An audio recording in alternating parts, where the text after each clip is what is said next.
Perhaps you're the type to support gender-neutral bathrooms. You might just like this Ford F-150 Lightning, but get a load of these price tags. You saw just how nasty, how disgusting so many car salesmen can be, how greedy they are. Price tags have gotten completely out of touch with reality. I just, look at that, $107,000 freaking dollars. It's a very high pressure environment where you're constantly trying to meet these sales targets, and that pressure begins to weigh on you, of course. 5 years old, 140,000 miles, $47,000. Really begs the question, why even bother? And that is why so many Americans are sitting on the sidelines right now. They're not swapping out their vehicles because they cannot afford. They can't afford those interest rates, the monthly payments on these vehicles, the cost of insurance over doubling in the last 2.5 years, 55 freaking grand for a Honda Passport.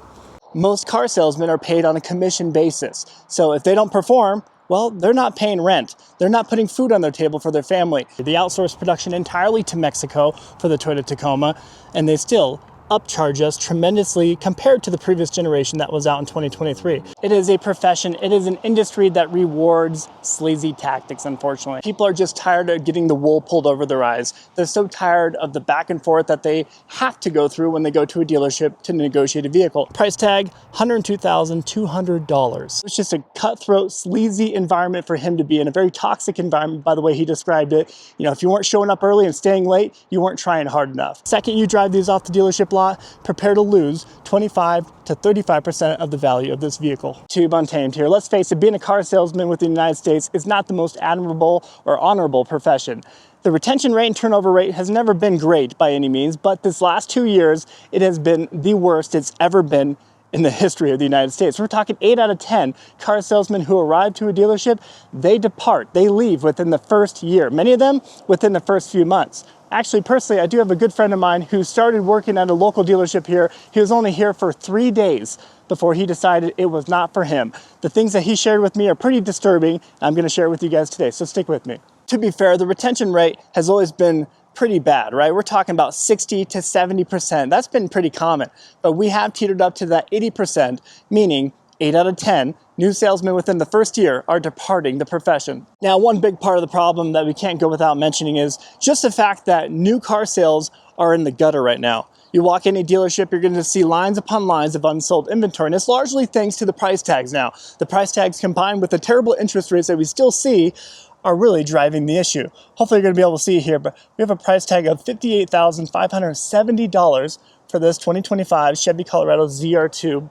This ZR2 here, I mean, this truck, a midsize pickup truck of this nature, should not cost anything more than $40,000. But so many of these examples here, the Z71s here, they are well over 50 grand. The Chevy Silverados, the average of these is well over $60,000. Pretty pathetic if you ask me. I mean, even a Chevy Equinox, a Chevy Traverse, these vehicles too have gotten priced out of this world. $42,195 for this pretty bare bones 2025 Chevy Traverse LT. Doesn't get much more sparse down than this example here, and you're still over 42 grand. It wasn't all that long ago. You can go buy a vehicle like this and keep it within a $20,000 range. Not anymore. 25 here is shaping up to be one of the worst years for new vehicle sales. Used vehicle sales are still hanging in there, but new vehicle inventory, they're collecting dust on dealerships across the country. Doesn't matter the brand, Ford, Chevy, GM, Nissan, Toyota, you name it, they're all just collecting dust on their lots right now. And you can't say you blame people either, right? Because likely right now, they are upside down on their current loan. Throughout the last 3 to 5 years, especially throughout the mid-tier of the pandemic, dealerships were taking advantage of people left and right, charging markups $10,000 over MSRP, over sticker price, and just milking people, right? So they likely overpaid. They likely don't have much equity in their current vehicle. So if they were to trade it in, well, they're not going to get too much for it. And why get very little for a trade-in only to overpay for your new vehicle here? Makes no sense. Combine the fact that the current national interest rates on a new vehicle purchase are still right around 6.5% to 7%, and used vehicles are still just over 11%, well, it really begs the question, why even bother? And that is why so many Americans are sitting on the sidelines right now. They're not swapping out their vehicles because they cannot afford. They can't afford those interest rates, the monthly payments on these vehicles, the cost of insurance over doubling in the last 2.5 years, let alone the cost of your rent, your mortgage, the cost of groceries. People are saying no thank you, and rightfully so. So I honestly can't remember a time where I've seen so many lightly used examples sitting on dealership lots for sale. A lightly used 2025. Here we have a 2023 with not many miles on it. Another lightly used 2025. Another lightly used 2024. Again, 2024, 2024. I haven't seen so many within the last year, year and a half, vehicles sitting on dealership lots. What does that tell you? It tells you that they likely bought these vehicles, they got overextended on them, and they need to get out of the loans. They need to get rid of it. So they either likely sold it back to the dealership or traded it in for a much more affordable option. And let me remind you what a Chevy Silverado Trail Boss will run you these days. Trail Boss here, a little sticker out back, but get a load of that. Hopefully you can freaking see it. I'm sorry guys, but 70,900. So just under 71 grand for this Chevy Silverado. $71,000. It's not even a top tier trim. Let's be honest, right? It's not a ZR2, but you're still spending over 70 grand. And let me be fair with you in this video. Let's check out this LT example of the Silverado over here. Should be much more affordable, but really it's not. You know, look at that. Hopefully you can see it, guys, but $55,950 for this 2025 Chevy Silverado 1500 LT. Absolutely blows my mind that we've gotten to this point. Guys, I like to show examples like this. This is a very sparse down, bare bones example of a Silverado. Steely wheels on it, for Pete's sake. This should be extremely affordable. And I would not call that extremely affordable. $47,645 for this 2025 Silverado 1500 WLT or WT. This does sport the Turbo Max diesel option, but still at that price point, are you buying? And here we have the all-new 2026 Honda Passport. I actually like the look of this thing, and I appreciate Honda for still keeping a naturally aspirated V6 underneath the hood. This is that trail sport version of it, but at a price tag of just under $51,000, well, just over with your little charge on it. Hopefully you guys can see it there, but $51,000 for this. This here feels like maybe a $40,000 vehicle tops to me, right? I appreciate what it is, but still, at the end of the day, it's a pretty simplistic Honda. But we've gotten to the point where we are normalizing price tags of this nature. Let's face it, people are just tired of getting the wool pulled over their eyes. They're so tired of the back and forth that they have to go through when they go to a dealership to negotiate a vehicle. In fact, most people would rather go to the dentist comparatively to negotiating or buying a new vehicle. And that makes total sense to me. These dealerships, what is their main goal? Their main goal is to maximize their profit margin on every single sale. On every single unit on their lot, they want to squeeze the most amount of juice out of you possible. How can they make the most amount of money and get away with it? That's the truth. A lot of people actually gravitate to the Honda Odyssey here. It's a very reliable platform. Again, another naturally aspirated V6 that they still offer. But nowadays, we're at price tags over $44,000 for them. Now, you tell me, I mean, is that a price tag you're willing to pay for a minivan now? And well, it gets worse. This particular Passport Trail Sport over here with the HPD wheels on it runs you over $55,000. 55 freaking grand for a Honda Passport. That's our new reality, ladies and gentlemen. Perhaps you are entirely fiscally irresponsible. Maybe one of these new Nissan Muranos will tickle your fancy, but get a load of these price tags. I'm always blown away. We are now at $50,000 freaking dollars for a Nissan Murano. This is an SL, not even the top tier trim example, but 50 grand is the price you're going to pay. They look good, but the second you drive these off the dealership lot, prepare to lose 25 to 35% of the value of this vehicle. To show you these vehicles, it becomes clearer and clearer that there's just not too many examples that are available today between that $30,000 and $40,000 price point, which is why the Honda CR-V really is a top seller year to year. This one here, even that extends beyond that threshold, just under $41,000 for this Trail Sport example. To be fair, this is a higher spec example of the CR-V, but still, over 40 grand now. Why do we see such a high turnover and low retention rate of car salesmen? Well, for starters, it's a very high pressure environment. You're constantly trying to meet these sales targets, and that pressure begins to weigh on you, of course. In addition to that, very long hours traditionally, right? I mean, you're gonna be working, it's not uncommon to be working all day long. Being in here from 9 o'clock to closing time, which could be 7 or 8 o'clock in the evening. So long and inconsistent hours, but most notably perhaps is the pay. Most car salesmen are paid on a commission basis. So if they don't perform, well, they're not paying rent. They're not putting food on their table for their family. And not having that solid pay and that expected pay every single month, that stability can leave a lot of Americans feeling extremely stressed out. That's why they leave. I'm gonna show you the most affordable vehicle on this GMC dealership lot. it is right here, this GMC Terrain with a price tag of $32,185. This is the most affordable option. Just with a $2,000 off discount, you tell me, is that something you would consider getting?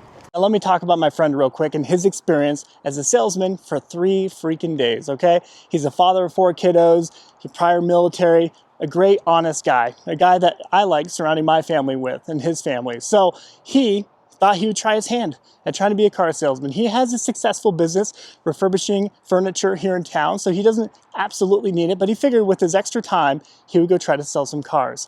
Within the first few days there, he saw just how nasty, how disgusting so many car salesmen can be, how greedy they are. They're constantly talking about how much money they're making, how much profit they made on that last deal, how they raked a customer over the coals. They're constantly just bragging about their greed, about how much money they can squeeze out of every single deal. So that overall was a huge turnoff for him.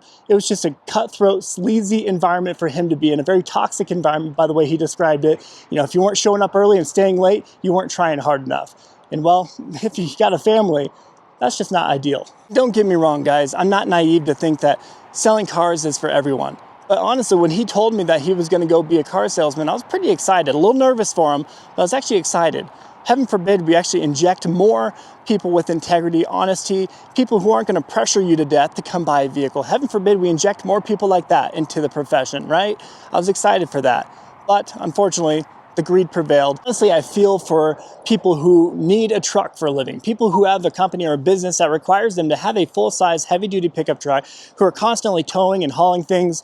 They're kind of forced to go buy used. And with these diesel options, these heavy-duty options, buying used generally means you're going to go get an option with over 100,000 miles on it easily, right? To be fair, diesels will go 300,000 miles plus with minimal headache if you at least maintain them properly. But still, the fact that you have to go buy one with a ton of miles on it just to be able to afford it today, that's saying something, right? You already have to have a wildly successful business or company in order to justify buying one of these and making these astronomical payments. Let me remind you of how much they want for these things. Here we have a GMC Sierra 2500. You might not be able to see it here, but the price tag on this one, over $75,000. This is far from a top trim example here. The Denali's easily teeter into 6 figures, if you could believe that. Just because I showed you the $32,000 example of the Acadia, let me show you what a Denali example of it is going to run you. We are looking at a price tag of $45,830 for this Denali all-wheel drive version of the Terrain. Absolutely sickening if you ask me. If you're like me and you have a large family, you likely need to buy one of these GMC Yukons, a Yukon or a Yukon XL. But look at these price tags now. These price tags have gotten completely out of touch with reality. I just look at that, $107,000 freaking dollars for this GMC Yukon Denali Ultimate. To be fair, they're a swanky vehicle. The interior is incredible on these things. They've come a long way, but I would argue that they're overdone. They're overbaked, they're overcooked at this point, stuffed to the gills with technology, way more than what you need. Granted, right? You can obviously get a cheaper example, lesser trim, but the fact that we're pumping out so many of these high-spec, high-trimmed examples, that's what's running up the cost of everything. Nobody should be expecting to pay over $100,000 freaking dollars for their SUV, for their family hauler. This is sickening to me. Honestly, something has got to give. Every dealership looks like this right now. New vehicle inventory continues to stack up. So much so where 2 things are happening right now. Vehicle manufacturers are actually slowing or even halting production of some vehicles, some models.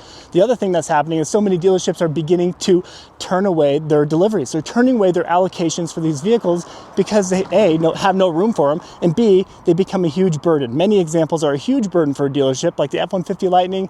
They can't sell those things. They turn into a huge headache, constantly costing them a flooring cost every single month, or a small credit that they're, or a small interest rate that they're paying to have that vehicle in their inventory, on their lot. As new vehicle price tags cost so much nowadays, used vehicles are actually ticking upward in price now.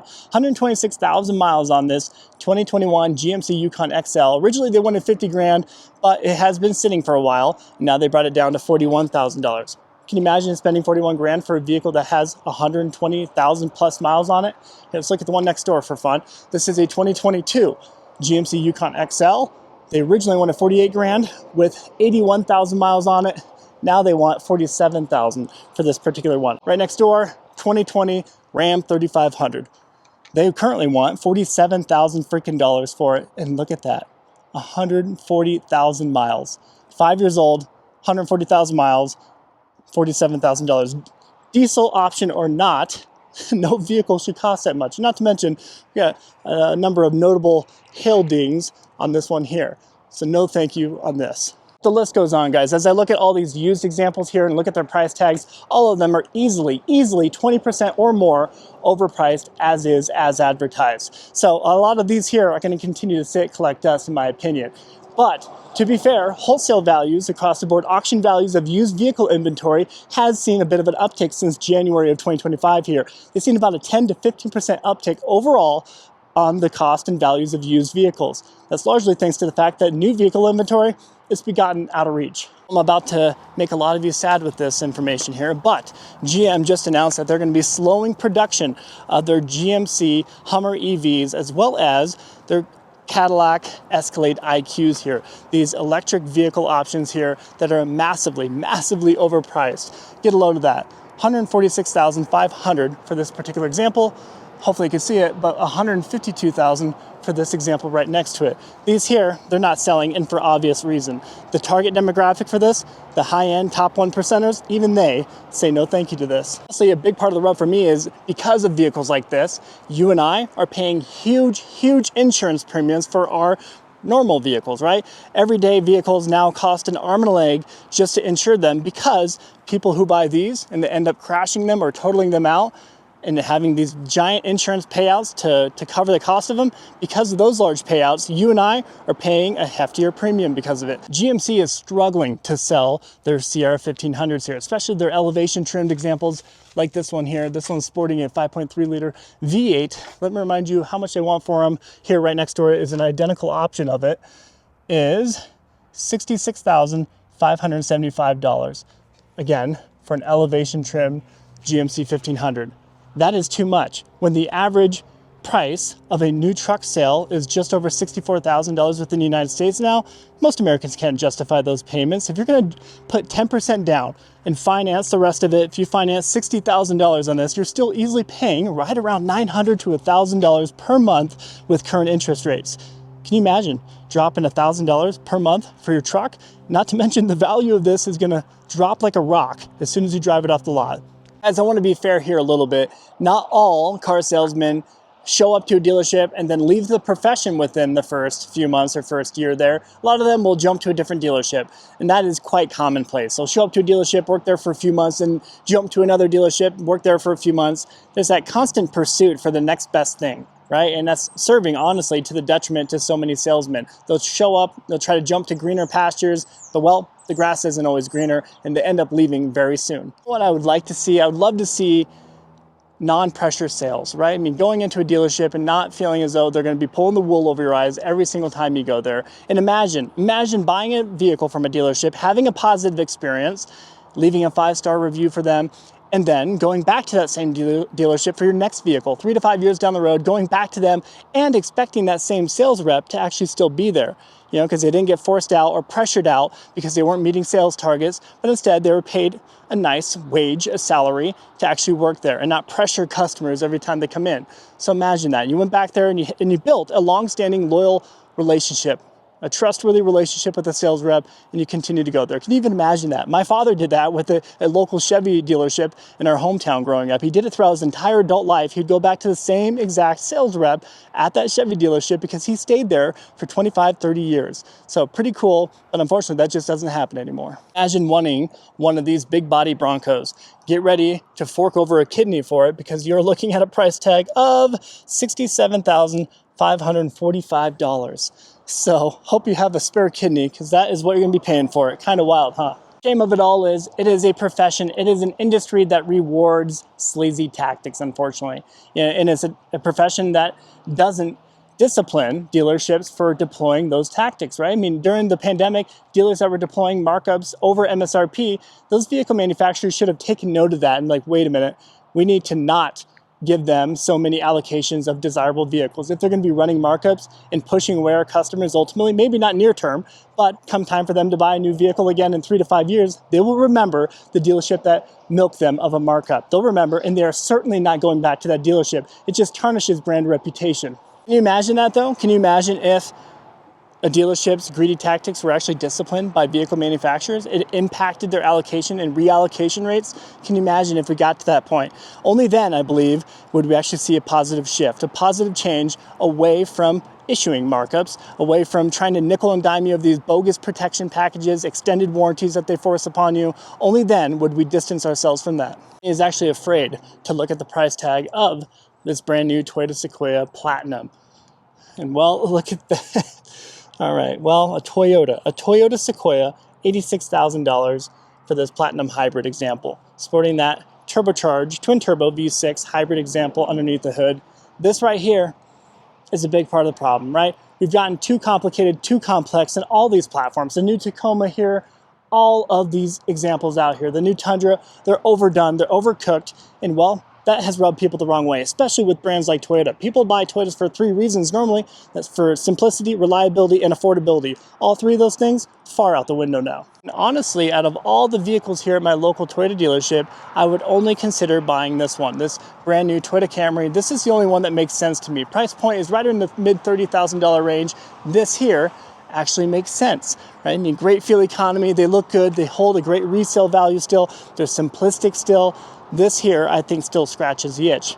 You know, vehicles like this, vehicles like the Crown there, the Toyota Prius, the Highlanders, the RAV4s, those are the vehicles that make sense to have a smaller displacement turbocharged motor or that hybridized motor, right? They make sense. I would still wish to get the naturally aspirated platform in the Camry though. I would love to drive one of these Toyota GR86s. I think they would be a ton of fun to drive, just like a little go-kart. $36,000. I don't think this is awful. I would still love to see it maybe in the high 20s at very most, but $36,000 for this premium example of the GR86. They're a fun little car, and let's face it, examples like this are becoming a dying breed. We still have the MX-5, the little Mazda Miata, but really outside of that, there's not a whole lot of tiny little sports car options like this. Well, this Toyota Tacoma here is a prime example of all the problems that we're seeing within the automotive industry. They outsourced production entirely to Mexico for the Toyota Tacoma, and they still upcharge us tremendously compared to the previous generation that was out in 2023. 51 grand for this Toyota Tacoma TRD off-road. Now this one here isn't even sporting the quote-unquote top-tier engine, the iForce Max, the hybridized iForce Max. Personally, I do prefer, getting this one here just with a 2.4 liter turbocharged platform. I would get this between the two of them, but still, we now have a tiny engine comparatively to the 3.5 liter naturally aspirated V6 that we had previously in it, and they only up the price tag. Doesn't make any sense to me. Now, although I love the look of the Bronco Raptor here with these giant fender flares, especially with the painted fender flares now that they do that, here's a side-by-side comparison to just more of a standard big body Bronco and then the Bronco Raptor. So definitely a little more flamboyant, a little more in your face, but can you deal with a price tag of, hopefully you can see it, but $93,775. after you pay taxes on this thing, after you pay all the additional fees, you're well into 6-figure territory. Kind of wild, huh? Now, from the lineup of Super Duties here, I'm gonna show you the most expensive and the least expensive. Starting with the least expensive, here we have an F350 XLT trimmed example. This one is sporting the 7.3 liter V8, naturally aspirated V8 here, Godzilla engine, $65,175. This is the most affordable. You still think they would throw in some spray-in bed liner for a price tag like that, but nope. Most affordable. Let me show you the most expensive. Well, it was a toss-up. Many of these examples were very, very close in price tag, but this one just barely edges ahead for my particular local Ford dealership. This is F350 King Ranch, price tag $102,200. Now, just for context sake, if you were to take out a 60-month loan, let's say, and let's pretend you financed maybe 90% of it, and you took a 60-month loan out, guess what? You're paying easily $1,800 to $2,000 per month for this payment with current interest rates. Pretty wild, huh? Right now, more than ever, people are voting with their pocketbooks, and well, that has dealerships quite nervous. They have so many unsold 2024 units still on their dealership lots right now. 2024 units. They're about ready to celebrate their 2nd birthday, and they've just been sitting here collecting dust. So because of that, dealerships need to get creative. They need to get desperate if they're gonna move this metal. I'm always blown away by just how many unsold Bronco Raptors are chilling on dealership lots right now. Many of them are 1.5 to 2 years old at this point across the country. These ones are not. They are new examples here, but the price tags, even with the current $18,000 to $25,000 off, bringing this into the $70,000 range, Even that right there is a big pill to swallow for most people. They cannot justify buying a vehicle and making those monthly payments, let's face it. Perhaps you're the type to support gender-neutral bathrooms. You might just like this Ford F-150 Lightning, but get a load of these price tags. When these first came out, you guys remember, they were charging markups on these. Markups over MSRP for $73,770 for this particular example here. Can you imagine spending 10 grand more than that to get your electric truck? Can you imagine that? But nowadays, they can't sell these for the life of them. They put $20,000 off discounts on them, had the tax credits of $7,500 off, the government subsidies, and even still, they couldn't sell them. They're just sitting, collecting dust across the country. And because of that, Ford actually slowed and halted production eventually of the Ford F-150 Lightning because these proved to be a huge burden for dealerships across the country. Parting shot, I think it's abundantly clear that dealerships now more than ever need their loyal returning customers. You know, the same customers that they flicked to the curb so quickly when supply was low and demand was high during the pandemic. Those are the same customers that they need. The ones that would come to the dealership for years, sometimes decades with their family. Well, they treated them like another brick in the wall during the pandemic. And well, those people, they're not going back to the dealership anymore. They've moved on, and now they need them more than ever. Although I appreciate the look of the new Ford Expedition here, it really didn't take long for them to become lawn ornaments, right? They're now just sitting on dealerships, collecting dust, collecting hail. These are wildly overpriced for what you get. Here we have a Tremor example. This is kind of neat looking. $83,545 for this Ford Expedition Tremor. Absolutely insane. Perhaps you want the platinum trimmed example with some pretty gnarly hail damage. Yowza. Yikes. That needs some paint work, of course. $84,510 for the Expedition Max Platinum here. You tell me, you buying? It wasn't all that long ago that we bought our 2020 Ford Expedition Limited Max Stealth Package. We bought it used. We paid $39,000 and only had 45,000 miles on it. So that's kind of an indicator of just how quickly the values on those Expeditions drop. So why drop $85,000 on a vehicle that you're just going to lose your rear end on so quick? We'll wrap up the video there, guys. As always, I sincerely appreciate you taking the time to tune into these videos. Let me know what you're seeing at your local dealerships. Are you seeing lines upon lines of unsold inventory like I'm seeing here at mine?